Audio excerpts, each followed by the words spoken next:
一代人有一代人的长征啊，同志们！此刻是2023年6月11号早上4点半，我离开家，骑着共享单车，正式踏上了移民澳洲的旅途。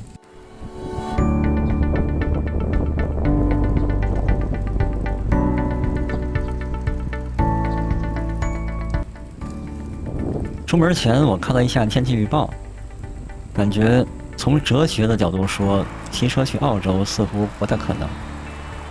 所以我现在是在去机场大巴车站的路上，8点45飞首尔。不，我不是去那里转机，我此行的目的地是韩国仁川。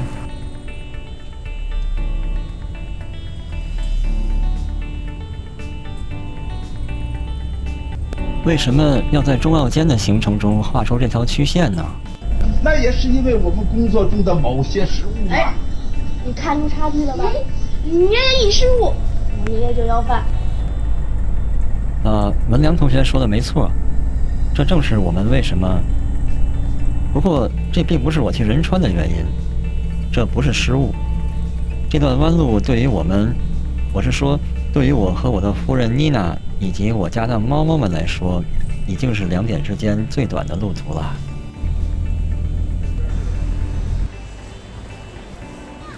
孤悬海外的澳洲大陆是一个不存在家养宠物罹患狂犬病风险的地方，而包括中国大陆在内的大多数陆地国家都是狂犬病的高发区。为了杜绝输入狂犬病的风险，澳洲农业部规定，来自狂犬病高发区的国家的猫和狗必须在他认可的若干狂犬病低发或可控国家生活超过180天，并且经过一系列相关检测之后才能入境。综合了便利性与生活成本的种种考虑之后，我和妮娜决定，我们带猫去韩国生活6个月。这次出发之前，我已经通过 Airbnb 找到了合适的民宿，但是网上得来终觉浅。为了避免出现我带着猫猫抵达之后发现房子条件不理想，但又无处可去的窘境，还是提前去实地勘察一下为好。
过去的几年，知道我们有猫，又知道我们要移民澳洲的长辈和朋友们，大都会问起，到时候我们如何安排猫的去处。每次面对这样的问题，我都会感觉匪夷所思，然后回答说，带走啊。然后就轮到对方匪夷所思了，他们会好心建议道，给猫猫们分散找些好人家吧。也有的说，可以带走几个，其余的给找个好人家吧。每当此时，我都不知道该如何回应才好，因为这样的观点分歧很难用3言2语来弥合。他们只道猫是宠物，是有生命的玩具一般的存在。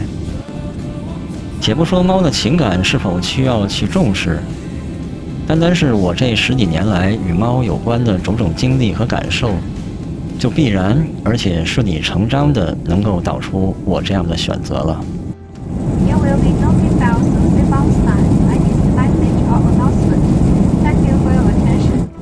但是如何证明我的判断不是出于一个文科生的自作多情呢？这个只能说懂得自然懂，不懂的真的很难解释清楚。但是面对一个自己拥有真正热爱的事物的人时，我可以说，你想想自己热爱的事物，你是如何不辞辛苦、不计较得失地投入精力和时间的呢？那我对我的猫也是如此。人们不能互相理解对方的选择，这很正常。我们每个人在生活中对各种事物的重要性排序是不同的，这没有对错之分。就像王小波总爱引用罗素说的那句话：“参差多姿乃幸福生活的本源。”多么希望每个人都能够在不妨害他人的情况下，任性地沉迷于自己热爱的事物啊！过去这些年里，我从救助流浪猫和自己养猫的经历中收获了太多。我与它们一起度过了很多幸福或艰难的时刻。猫的一生比人要短暂得多，如果遭遇意外就更是如此。对于辛苦讨生活的流浪猫来说，对于那些和猫妈妈失散了但还没有断奶的奶猫来说，在等到援手的时候，命运的转化就在瞬间完成了。人生大致也是如此吧，几十年里，可能只有那么几个关键的节点。与猫有关的日子，绝不仅仅意味着欢乐，还有很多绝望和疲惫的时刻等着你学会去面对。比如，救援正身处险境的他们时，比如面对重病缠身、已经无力回天的他们时，这种自找的沉重其实算不得什么，因为我们没有见过的，我们有幸避开了的那些真实的人生，比这要沉重得多。于是，这些年我有幸通过猫猫，在旁观与沉浸之间的某个梯次，体验了许多次浓缩的、简化版的生命历程。他们的聪慧，他们的坚韧，他们的自得其乐和与世无争，都让我更加懂得生而为人应当如何好好的爱，如何好好的离别。要我放下他们，就等于要我放下这些。而任何时候，我都绝不会放下我所珍视的事物和人，这些都是我的一个组成部分，没有他们，我也就不成为现在的我了。所以在我这里，猫是可以毫无原则地被宠溺的孩子，是可以不加思索地给予信赖的伙伴，也是不会言传但善于身体力行的老师。你知道，质量巨大的物体会让它周围的空间产生弯曲，在这个空间以外的人向里看，他眼中的一条弧线，却是我这个时空中最短的直线距离。这就是我们选择花上半年多的时间，从中国绕道仁川去澳洲的原因了。去年秋天的某一天，我很偶然地看到了动画片《聪明的一休》的最后一集。一休放下种种不舍，选择了远行。出发之前，方丈勉励他说：“一休啊，是，去看看广阔的世界，好的事物、有趣的事物，多去看看。是师父。我想让你在行云流水的生活中修行。”觉得我绕到韩国太过折腾的朋友们，你们不知道我因此有多么欣喜。未来的这半年，是猫猫们给我带来的意外收获。毕竟，我们普通人不大可能毫无原因地出离自己原本的生活轨道，去深度体验另一种文化中的日常生活。这种体验有什么价值呢？这大概是没有实际利益可言的，有的是各种额外的支出。但它对于人生宽度和深度的开拓，也是很多其他的事物所无法比拟的。所以我已经迫不及待地期待着这段日子的到来了。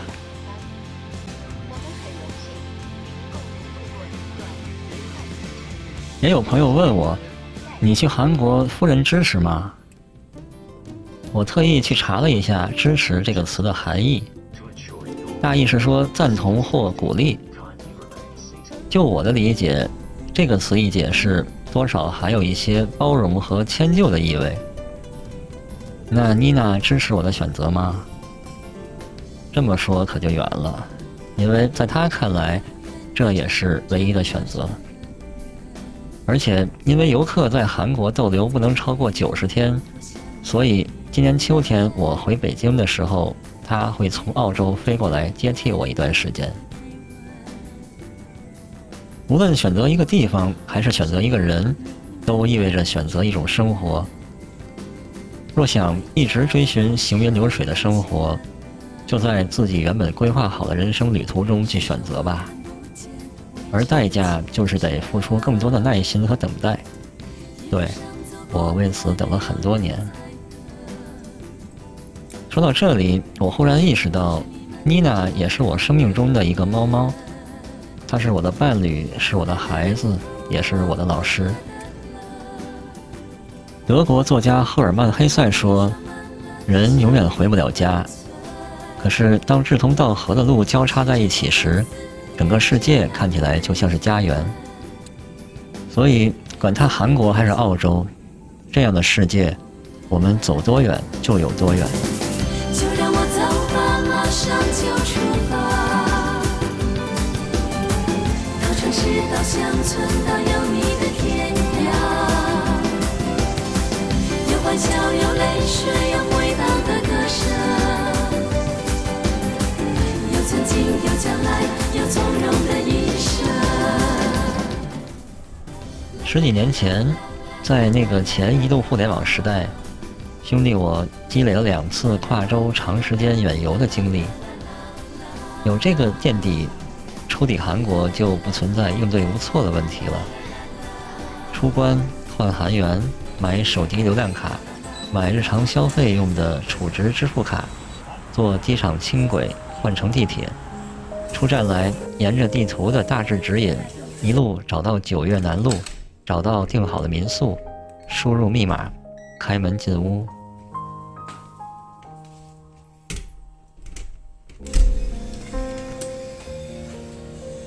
房东诚不我欺，室内设施足以支持未来这半年多的如意生活了。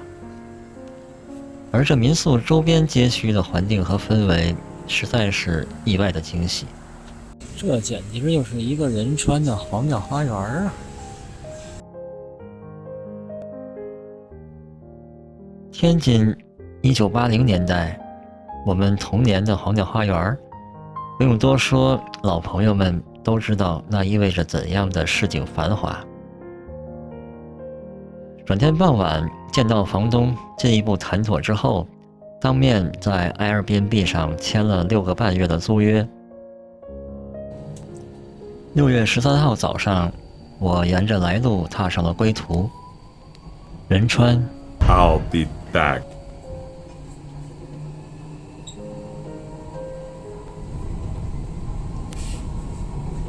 对于凡是过往皆为序章这句话，我现在算是有了更深刻的理解。就移民澳洲这件事来说，我们已经用了整整10年来铺陈序章。那在韩国的日子仍然也属于序章吧。我这第一次50个小时的韩国之旅，这个序章的序章顺利结束了。朋友们，接下来的日子里，敬请各位继续观赏我的序章套娃生活。